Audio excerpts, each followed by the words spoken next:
Hello everyone. Welcome to NET SET go. आज की class है paper one, teaching aptitude. Training, coaching, teaching और mentoring, ये चार टर्म्स में क्या सिमिलैरिटी है, क्या डिफरेंसेस है, आज हम ये डिस्कस करेंगे। तो क्लास शुरू करने से पहले मैं आपको ये कहना चाहूंगी कि आप प्लीज चैनल को सब्सक्राइब कीजिए और बेल आइकन को प्रेस करें सो दैट आपको और भी क्लासेस की नोटिफिकेशन आए। तो चलिए क्लास को शुरू करते हैं। टॉपिक्स टू बी कवर्ड, आज हम ये टॉपिक्स कवर करेंगे। पहला है ट्रेनिंग, फिर है कोचिंग, फिर है टीचिंग और फिर है मेंटरिंग। ट्रेनिंग को हिंदी में प्रशिक्षण भी कहा जाता है, कोचिंग को अनुशिक्षण भी कहा जाता है, टीचिंग को शिक्षण कहा जाता है और मेंटरिंग को मार्गदर्शन कहा जाता है। तो चलिए क्लास को शुरू। पहला है training. Training help a person master a specific skill in a direct और हैंड्स ऑन इंटरेक्शन। ट्रेनिंग में एक इंसान अपने कोई भी स्पेसिफिक स्किल को मास्टर कर सकता है डायरेक्ट वे में। जैसे कि अगर मुझे कारपेंट्री सीखना है, अच्छे से सीखना है, तो मैं एक कारपेंटर के पास जाऊंगी, उनके अंडर मैं काम करूंगी, उनके साथ काम करूंगी, उनके काम को मैं देखूंगी, वो जैसे जैसे कह रहे हैं मैं वैसे वैसे करूंगी। तो इससे क्या होगा, मैं ऐसे इंसान से सीख रही हूँ जिसको ऑलरेडी वो काम अच्छे से आता है। तो मेरा वो स्किल तो अच्छे से डेवलप हो जाएगा। तो इसके लिए मैं क्या कर रही हूँ, डायरेक्ट इंटरेक्शन कर रही हूँ कारपेंटर से। और अभी इसका नेक्स्ट एग्जांपल है कंप्यूटर सीखना। अगर मैं मुझे कंप्यूटर सीखना है और मैं एक कंप्यूटर इंस्टीट्यूट में एनरोल हो गई, तो मैं वहाँ उनके अंडर में ये सीख रही हूँ कि कंप्यूटर को कैसे यूज किया जाता है। तो ये सब आता है ट्रेनिंग के अंडर। कोई स्पेसिफिक स्किल को मास्टर किया जाता है इसमें डायरेक्ट इंटरेक्शन के थ्रू। नेक्स्ट है coaching. Coaching is usually task and performance based. It helps the students or learner to learn more efficiently depending upon ability. It is used for private instruction or coaching in a particular subject or skill.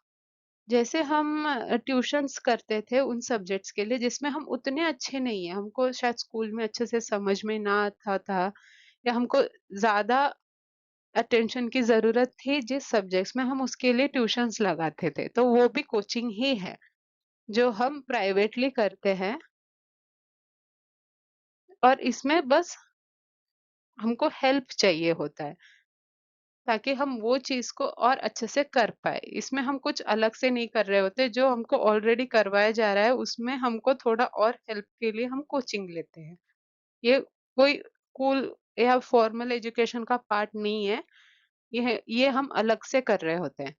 तो ये training प्रशिक्षण का यहाँ पे हिंदी में दिया गया है और कोचिंग अनुशिक्षण का भी यहाँ पे हिंदी में दिया गया है, आप पढ़ सकते हो।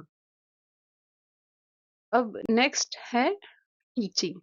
It means providing formal education for students typically in educational institutes like school, university, college, etc.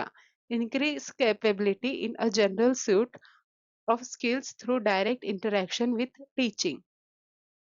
Teaching basically means वही जो टीचर्स करते हैं स्टूडेंट्स के लिए, स्कूल या फॉर्मल वे में स्कूल्स, कॉलेजेस जैसे जगहों पे जो टीचिंग करवाया जाता है, वही है टीचिंग का मतलब यहाँ पे।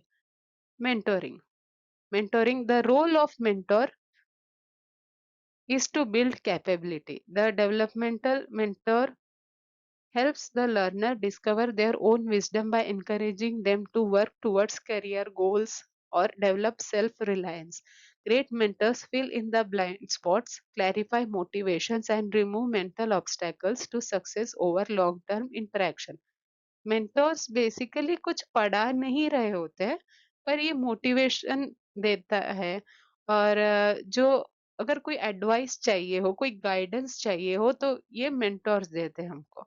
मेंटोरिंग में वही होता है, हमको गाइडेंस मिलता है, मोटिवेशन दिया जाता है। अगर कोई ऑब्स्टेकल्स हो, मेंटल ऑब्स्टेकल्स, तो वो हटाने के लिए वो हमें हेल्प करते हैं गाइडेंस देकर। तो मेंटोरिंग में ये होता है। तो यहाँ पे टीचिंग का दिया है हिंदी में शिक्षण में, मेंटोरिंग में मेंटोरिंग का मार्गदर्शन में दिया है हिंदी में, आप पढ़ सकते हो। तो आज का क्लास यही तक था। आज के क्लास में हम ट्रेनिंग, कोचिंग, टीचिंग और मेंटोरिंग के क्या डेफिनेशंस है, क्या डिफरेंस है, क्या सिमिलैरिटी है, ये सब में ये जाना। तो मैं आपसे ये कहना चाहूंगी कि चैनल को सब्सक्राइब कीजिए और बेल आइकन को प्रेस करें सो दैट और भी क्लासेस की नोटिफिकेशन आपको आए, और रिवाइज कीजिएगा सब कुछ अच्छे से। Thank you.